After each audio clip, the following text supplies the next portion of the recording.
Latest updates ఎప్పటికప్పుడు పొందడానికి big TV WhatsApp channel follow అవ్వండి. లింక్ డిస్క్రిప్షన్ లో ఉంది.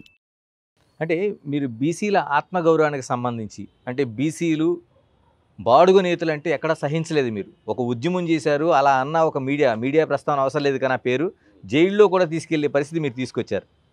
ఎట్ ది సేమ్ టైం బీసీల ఆత్మగౌరవం తాకట్టు పెట్టేలాగా లేకపోతే బీసీ ఉద్యమాన్ని క్యాష్ చేసుకునే వారికి ఏం చేయాల్సిన అవసరం ఉంది? అంటే బీసీలలో ఎవరన్నా ఆత్మగౌరవాన్ని దెబ్బతీస్తే వాళ్ళని తప్పనిసరి పబ్లికే వెలివేస్తాం, వేరే సొసైటీ వెలివేయవలసిన అవసరం లేదు. ఎందుకంటే ఇవి వాలంటరీ ఆర్గనైజేషన్. ఒక వ్యక్తి నీతి నిజాయితీ అనేది ఆ వ్యక్తి యొక్క ఆ సంస్థ యొక్క నాయకుని యొక్క నైతిక విలువలను బట్టి ఉంటుంది. ఇప్పుడు నేనైనా నా బౌండరీస్ నేనే గీసుకోవాలి, దాన్ని ప్రజలు గుర్తిస్తారు లేదా పార్టీలు గుర్తిస్తాయి. నన్ను గుర్తించే కదా ఈరోజు అందరు గౌరవించేది. నాలోని చిత్తశుద్ధిని, అంకిత భావాన్ని, నిజాయితీని గుర్తించి చేస్తున్నారు. కృష్ణయ్య గారు, మీ రాజ్యసభకి వెళ్ళేటప్పుడు మీ అఫిడవిట్ చూస్తే ఒక్క నయా పైసా కూడా అప్పు లేదు. ఉన్నది లేదని అందులో పెట్టినట్టున్నారు మీ అఫిడవిట్లో. 2 కోట్ల మీద అప్పు ఉంది. ఓకే, అంటే ఫస్ట్ ఒకసారి పోయినప్పుడు అప్పు లేదు, ఇప్పుడు ఉండదు. ఈ మధ్య అంటే అప్పు కావచ్చు, ఆదాయం కావచ్చు. ఇప్పుడు ఇలా వచ్చిన తర్వాత ఆర్ కృష్ణయ్య ఆదాయం ఎక్కడి నుంచి వస్తుందనే ఒక ప్రశ్న సహజంగానే వస్తుంది. పెద్ద రోజు ఉద్యమాలు చేస్తాడు, రోజు ధర్నాలు మీటింగ్లు పెడతాడు, పైసలు ఎక్కడి. నాకు వారసత్వంగా మా నాయన నుంచి మా అమ్మమ్మ నుంచి వచ్చినటువంటి భూమి 60-70 ఎకరాలు ఉంటుంది. నేను 20 ఎకరాలు సంపాదించాను పంటల మీద. మీరు భూస్వామి నేను. మా నాయన 300 ఎకరాల భూస్వామి. పటేల్ మా నాయన పెద్ద భూస్వామి. ఆ కాలంలో జమీందార్ ఆయన. పోలీస్ పటేల్, వాలి పటేల్ అన్నీ ఆయననే. ఆ ఏరియా కింగు నిజాం సర్కార్. అంత దార్కారి భూస్వామి అన్నీ ఉన్నాయి. కాకపోతే కాలక్రమం లోపల ఆయన చనిపోయిన తర్వాత డిఫరెన్స్ వచ్చి దెబ్బతిన్నది. కానీ నేను భూమి నేను పెద్దగా అయినాకనే నా వాటా మా అమ్మమ్మది నాకు ఆటోమేటిక్గా 30 ఎకరాలు వచ్చింది. మా నాయన దగ్గరికి వెళ్ళి 20 ఎకరాలు నేను కొట్లాడి తీసుకున్నా మా అన్నల దగ్గర. మా నాయన పేరు మీద లేకుండే అది కొన్ని వేరే ఇష్యూల. ఆ తర్వాత తీసుకున్నా, సాగు చేసిన, మళ్ళీ నేను కొంత భూమి కొన్నా. చెరుకు పంట ఎవ్రీ ఇయర్. వ్యవసాయంలో కూడా నేను ధీటైన వ్యవసాయం చేసిన. అందరు వ్యవసాయంలో లాస్ అంటారు, లాస్ కాదు. నేను హైదరాబాద్కు పాల చెరుకు వేసిన. చెరుకు వండించి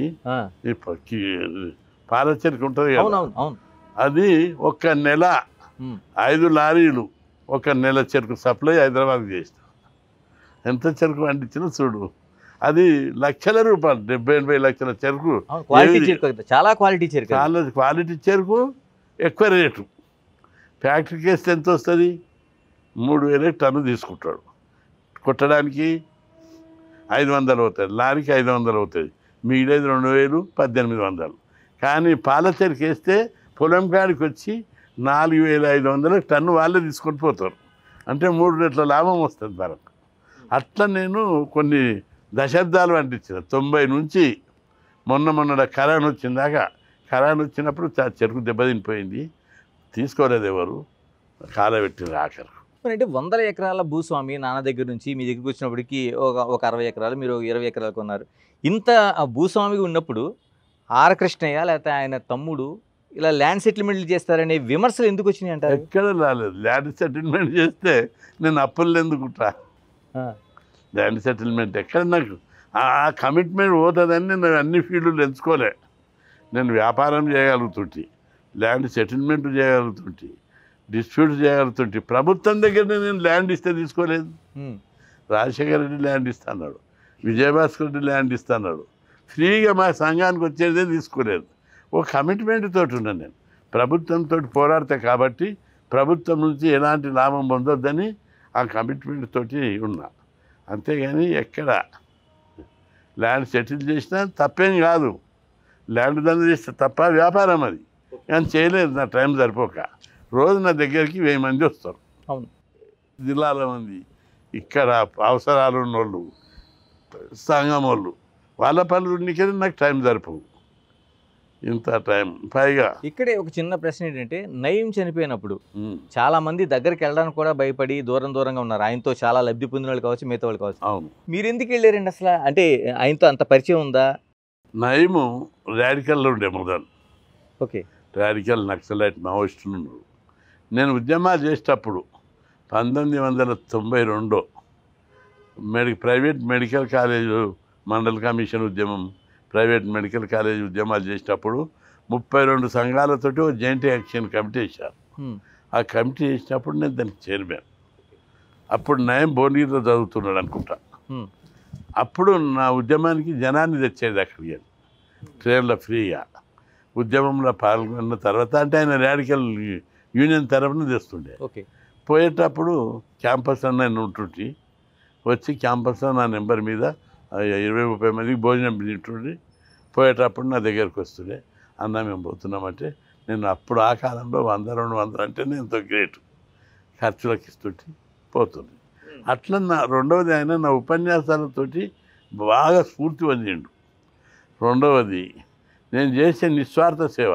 ఎంతోమంది కాలేజ్ సీట్లు నేను చిట్టి ఇప్పుడు అన్ని ప్రైవేట్ కాలేజ్ వచ్చినాయి, సీట్లు దొరుకుతున్నాయి. 90లో 85 ఆ ప్రాంతంలో కాలేజీలో సీట్లు దొరకకుండే. ఓకే.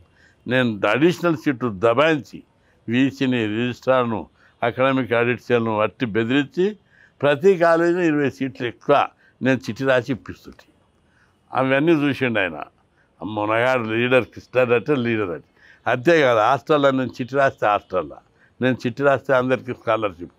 అంటే కోట అయిపోయినాక అడిషనల్గా కొట్లాడి ఇప్పించాను. నేను చిట్టి రాస్తే బ్యాంకు లోన్లు, నేను చిట్టి రాస్తే గురుకుల సీట్లు. ఇట్లా ఆ కాలం నుంచే పెద్ద పెద్ద ఐఏఎస్ ఆఫీసర్లు కూడా ఇప్పుడు చెప్తారు, అన్న చీఫ్ ఇంజనీర్ వాళ్ళంతా, అన్న నేను చదివేటప్పుడు మాకు స్కాలర్షిప్ రాలేదు, యూనివర్సిటీకి వచ్చినా నువ్వు ఒక సీనియర్ పేపర్ మీద రాసి ఇచ్చినావు, నాకు స్కాలర్షిప్ వచ్చింది, నేను బీటెక్ ఎంటెక్ చేసి ఈరోజు గొప్ప ఇంజనీర్ అయినని చెప్తాడు. ఆ కృతజ్ఞత ఉందండి. ఉన్నది. ఎవరిని అడుగు, మీరు అనేక మందిని అడిగి చెప్తారు. డిఎస్పీ లైన్, ఏసీపీ లైన్ వాళ్ళు అంటారు, సిఐ లైన్ వాళ్ళు, ప్రొఫెసర్లు, ప్రిన్సిపాల్స్. మనం ప్రిన్సిపాల్ చెప్తున్నాడు, నేను చిట్టి రాసినందువల్ల నేను చదువుకొని ఇంత గొప్పని అయినా అంటాడు. అట్లా నయం కూడా నా వల్ల ప్రేరణ పొందిండు, స్ఫూర్తి పొందిండు. నేనంటే ఆదర్శంగా తీసుకున్నాడు. ధైర్య సాహసాలు, నాయకత్వ లక్షణాలు, స్పీచ్ పవరు, ఇవన్నిటితోటి ఆకర్షణ పొందిండు. ఆయన ఎంత ఆకర్షణ పొందిందంటే ఆయన పేరు చెప్తే గజగజ అనుకుతారు. కానీ అనేక మీటింగ్లో, ఉరుసు మీటింగ్లో, వినాయక చవితి మీటింగ్లో ఆయన పెట్టిన వాటికి కూడా నేను పోయినా. పోతే స్టేజ్ మీద పాదాభివందనం చేస్తుండే. అందరు ఆశ్చర్యపోతుండే, అరే నయమును చూసి వ్యవస్థ అంతా గజగజలాడుతుంటే నయమే వచ్చి అన్న పాదాభివందనం చేస్తున్నాడు. అది కూడా గ్రేట్గా చెప్తుండే, అన్న నేను సాటుకు మొక్కగలుగుతా, అది కాదు నయం లాంటి వాడు స్టేజ్ మీద మొక్కితే నీ గొప్పతనం తెలవాలని మొక్కుతున్నా అంటుండే. అంత కమిట్మెంట్ నా పట్ల. మరి చనిపోయే టైంకి ఒక క్రిమినల్గా చనిపోయాడు కదా, అప్పుడు కూడా మీకు ఎక్కడ తప్పుగా వర్ణించిన నయం అంత దుర్మార్గుడు కాదు.